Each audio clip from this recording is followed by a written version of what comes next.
We're smooth 98.1 FM. Good morning and welcome to Business Express. It's time to get into everything relating to business and set the tone for Tuesday that many say it's supposed to be the most productive day of the week.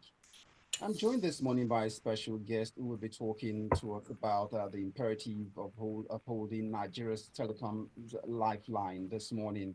And so let's make welcome Ikemesit Effiong, Head of Research SBM Intelligence. Good morning to you, Ikemesit. Good morning, Mashaye. Thanks for having me. All right, so let's begin by digging into this latest report. I see this article here where you started off the article talking about inflation and what's your assessment on inflation in the country presently? Well, as most of your listeners know, right, inflation now is in double digit, comfortably double digits territory. I think the latest numbers from the MBS is that it's what north of 33%. The prices of practically everything, right, it is rising. Obviously, inflation has remained elevated for years now, which from a financial perspective is generally acts as an disincentive to investors, right, as well as savers. And you also have a situation, right, where the we do not look like we've reached the upper limits, right, of the current inflationary track that we're on. There are still observers and still, there are still observers and economic watchers, us included, right, that believe that, inflation still has some ways, right, to go. And so you have a situation where set, within this backdrop, all economic participants, all economic operators, right, have either increased prices or they have announced intentions, right, to increase the prices of goods and services, further ramping up that inflationary trend and obviously putting pressure on Nigerian consumers. So that's sort of the general picture with respect to inflation. I think the final point I would make is that this is broad based from a geographic perspective. There's no part of Nigeria you would go to that serves as sort of an inflation hedge, right, as it were. So inflation is broad based, it's far reaching, it's growing, and our sense is that it will keep growing for some time to come. Well, we see from the article that was written by you that you also touched on the breweries. Why the breweries? What's happening to them? Why do you have to go to the breweries also? I mean, we just use the breweries. I just use the breweries, right, as symptomatic of sort of the wider inflationary picture, right? So you have a situation where Nigerian breweries has increased prices three times, right? Within a very short period. And this is not only concentrated, right, with the breweries, but again, Nigerian breweries as an FMCG, right, has an outsized exposure to to the sensitivity of customer wallets, right? Just felt like a very good example to illustrate the picture. You had a situation where the CEO of that company told an investor call where while discussing its earnings that inflation is so bad that people aren't even drinking Goldberg, which within the Nigerian breweries portfolio of of product categories, right? Goldberg is supposed to be the The cheapest, right? branding of the branding, stay off branded a bit. Let's move on. Yeah, exactly right. So you have a situation where people were fleeing more premium products, Heineken, Star, and all of that, right? We're migrating to Goldberg, and now there's a migration right out of Goldberg comes consumption. That just illustrates the scale, right, of this current inflationary challenge that we're dealing with. All right, it's looking like one with in a period of inflation, one would have thought, most times the consolation that gets the mind off inflationary issues and matters would have been. So one is looking like one understands why you have to touch on the breweries now to see that even where there were by the solace, I'm it's looking like I'm not anti-beer, to be very clear. yeah. Okay, let's drift away now to the core of the issue where you touched on in the article. You talked about the telcos. So why the telcos? Give us an overview and how important it is in the sector, a sector in the life of a country.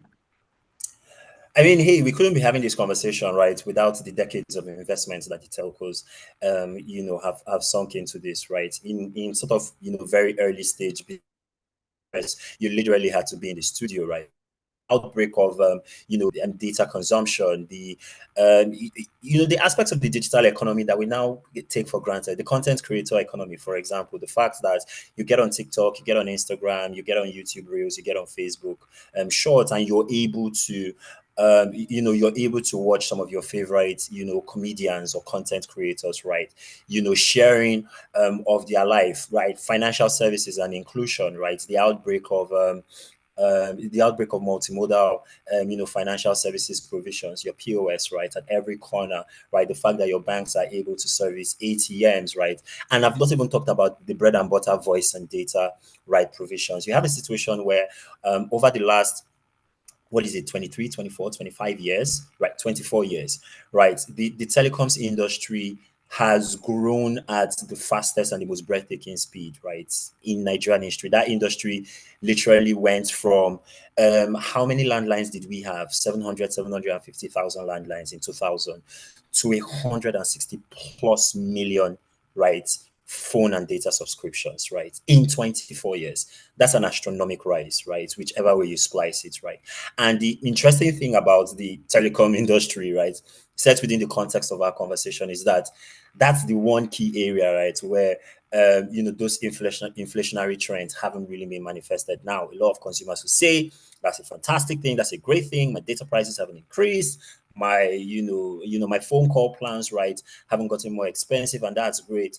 But I decided to take this article from the perspective, right, of those who are doing the investing, those who are providing the services, and to really ask the question, right, if the price of their cost inputs, if the price of rolling out a fiber optic cable, if the amount of investment that's required, right, to upgrade and maintain the current network that we have, right, has obviously increased by every measure. A lot of those things are imported, right? We all know what's happening with the foreign exchange, with the naira, with respect to other foreign currencies, right? Many vendors right across the industry that I know of, right, have increased rates or have evinced an intention to increase rates. The question then becomes, why have call and data prices not shifted?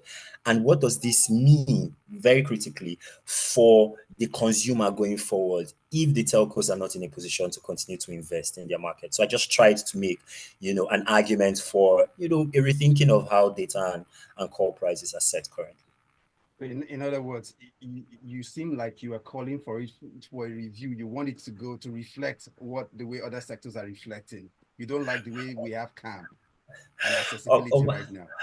Omash, you don't have to be belligerent about it. The point is, right, other economic actors have been allowed to review their prices without much fanfare, right? And the early indications seem to indicate that the Nigerian consumer is finding a way to cope with that. What is it about this? I mean, albeit important and critical sector, but what is it about this sector, right, that we're making an exception for it, right? So, both of us are customers, right, of various telcos, right? So obviously, from our perspective, I didn't make a fantastic argument, right? But from if both of us were telco operators, then it's a different conversation, right? And the key thing about a vibrant economy, right, is that buyers and sellers are allowed to agree on a price which is mutually beneficial, right, for both of them. It appears as though in this current environment, I know that our pockets, right, are a bit under pressure, but it appears as though this market is only working for one segment, right, and not for the other. And I think that's worth highlighting. All right, if you just joined in, it's Business Express, and I'm speaking with Ikemesit Effiong, head of research, SBM Intelligence, and it's all on the heel of a recent article he wrote and titled "The Imperative of Upholding Nigeria's Telecom Lifeline." After now, if you wake up the telcos and hey, they realize that hey, other businesses are doing it, so we need to do it. We know where we are going. We know who to hold responsible, making a case for it. But let's There go, go you on don't have to my address. so, keep us it. What is the regulatory framework like for the telco industry? So very, very simplified, right? What has enabled the telcos to not move prices so far is that the Nigeria Communications Commission, the industry regulator, for decades has implemented what it's called the minimum price. The minimum price and data plan. There's one for calls and there's one for data. And what that basically means is that the NCC, in its perspective, has looked at not just the industry but also the wider economy and how consumers interact with and consume, right, these voice and data and value added services, that these telecom operators provide, and they have said they basically make a periodic judgment, right, that the Nigerian consumer is able to afford X, and based off of that, they set they set what is in effect, right, a price band within which the telecom providers can either not reduce prices but also increase, right, those tariff rates. And so, this opposition has it's been in place almost for as long as the telecoms industry has been operating in its modern form in the country, right? And that's the reason why, right, tariff plans are a lot more regulated, right, than possible. Now, some of the telcos have sort of worked around that by, and you may have noticed this over the last couple of months, slightly reducing the the data allocation, for example, that the same amount, right, trying to reduce the data allocation, right, for the same price on some of the data plans. This is not broad based, right? Some data plans have been adjusted and others haven't. The call tariff rate, very critically, has not been adjusted, right? Yeah, but this is a situation where in economics, we talk about the lagging effects, right, of inflation, right? So when we measure inflation, you are measuring a particular point in the past when prices I moved either up or down, right? This minimum price requirement is an even bigger lagging effect, right? Because the NCC doesn't move it often. Sometimes it's in place for years and years, right? And oftentimes when it does move it, it may not move it in a situation that accounts for inflation. So it's a double lagging effect, right? Because they are looking at inflation primarily and consumer purchasing power in order to measure it. Then they set it, right, over a number of years. And the argument that I made is, it's probably time for regulators to rethink this a little bit, considering how inflation isn't waiting for anybody, basically. All right, so can you quickly, we're just going in the time left now. Let's see you help us do this in about less than a minute. Can you speak on the challenges of vandalism, multiple taxation, and right of way issues as it affected telcos? Yeah, so those are some of the primary challenges that the telcos face, right, in operating in the country, right? A lot of their infrastructure, whether it's the base stations or it's the cable infrastructure that leads to and from those base stations, are often vandalized, especially in rural and semi-urban areas, right? Right of way fees are charges which state governments basically charge these providers for them to be able to lay the cables on which our data and our digital economy operates. States have the latitude to choose to set those rates, and the contrasts are very, very wide. There are some states, for example, that don't charge at all, right? I think Katsina and Kogi recently joined that list, and there are some that charge as much as 4,000-5,000 per cable meter, right? Which is a lot. It's a disincentive, especially when operators can't really tell, one, how much they are going to pay if they lay cable across a particular state, and two, whether those prices don't change often, because states can change them primarily. Then all of the bread and butter issues around power, electricity, utilities, and all of those challenges, sourcing vendors and infrastructure, those things impact the telecom operators. All of them have gotten worse over time, but the telcos really can't do much about it because of that regulatory shackle I just talked about. Now, briefly, you mentioned states like Katsina and Kogi not Kogi, yeah, charging. So, yeah. would they get a special incentive or like a discount for services for their citizens as a result of this?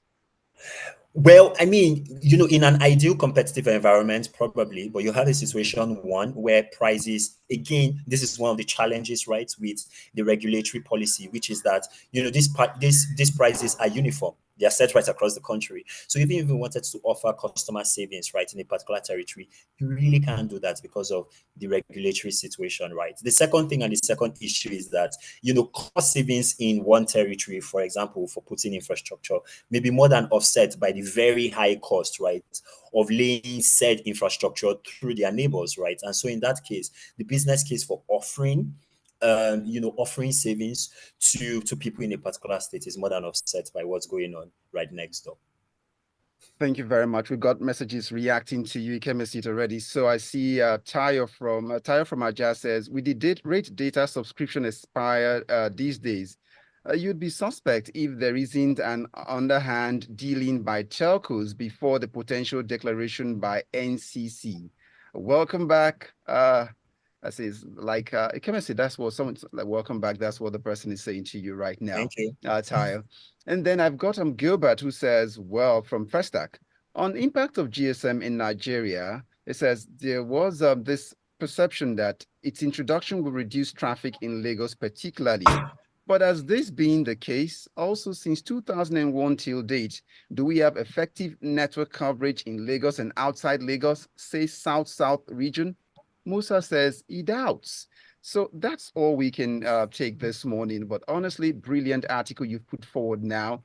But if I can hazard a guess, I have a feeling that you might be writing your next article on cable television services with one particular one in mind. But let's move on now. We'll say thank you to Ikemesit Effiong, Head of Research, SBM Intelligence. Good morning. Thank you so much. Good morning. Thank you so much.